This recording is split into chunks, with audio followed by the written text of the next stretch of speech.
तो आज हम जाने वाले थे बाहर। हम बाहर जाएँ और कुछ खाएँ ना, ऐसा तो पॉसिबल नहीं। खाने से तो हमारा पुराना नाता है। मुझे जाना था अपनी फ्रेंड की भाभी को देखने हॉस्पिटल। मैंने अपनी फ्रेंड को कॉल किया और उसे कॉल करके घर बुलाया। हम साथ में निकल गए हॉस्पिटल के लिए। और मैं बाहर निकली हूँ तो गरीबी में आटा गीला तो मेरा होना ही है, ये तो तय था। और वही हुआ, हम पहुँच गए समोसे की दुकान समोसा खाने। खैर समोसा तो अब ख़त्म हो चुका है, तो अब निकलते हैं हॉस्पिटल के लिए। हॉस्पिटल पहुँचने के बाद हमें यही नहीं पता था कि भाभी मिलेंगी कहाँ। फिर इधर उधर घूमने के बाद हमने सोचा कि भाभी हमें तो मिल नहीं रही हैं, तो हमें अपनी फ्रेंड को कॉल करके ही बुलाना पड़ा। फिर हम भाभी से मिले। फिर भाभी से मिलने के बाद मैंने और मेरी महिला मित्रों ने सोचा कि घर से निकले ही हैं तो थोड़ा घूम ही लेते। हम तीनों चल दिए अपनी धन्नो को लेकर घूमने के लिए।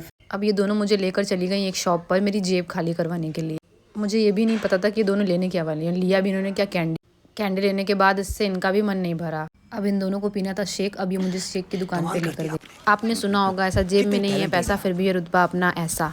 खैर जेब तो खाली हो ही चुकी थी, लेकिन इन दोनों को देखिए, खुशी तो इनके चेहरे पर इनकी ऐसे ही है, बिल्कुल जैसे छोटा सा बच्चा होता है उसको टॉफ़ी मिल जाती है तो वो खुश हो जाता है, बिल्कुल सेम ऐसे ही ये दोनों की खुशी थी।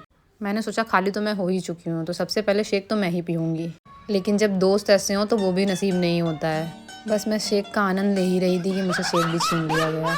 कोई बात नहीं, आज इनका टाइम है, कल मेरा टाइम होगा। अब ये लोग तो सुधरने से रहे, इनकी हरकतें ऐसी हैं कि इनको तो बीच बाजार में ही लड़ना है। अब इन्होंने कैंडी ली है तो इनको खानी है, लेकिन खाने से पहले इनको एक दूसरे के ऊपर रैपर फेंकना है। अब इनका तो ये चलता ही रहेगा।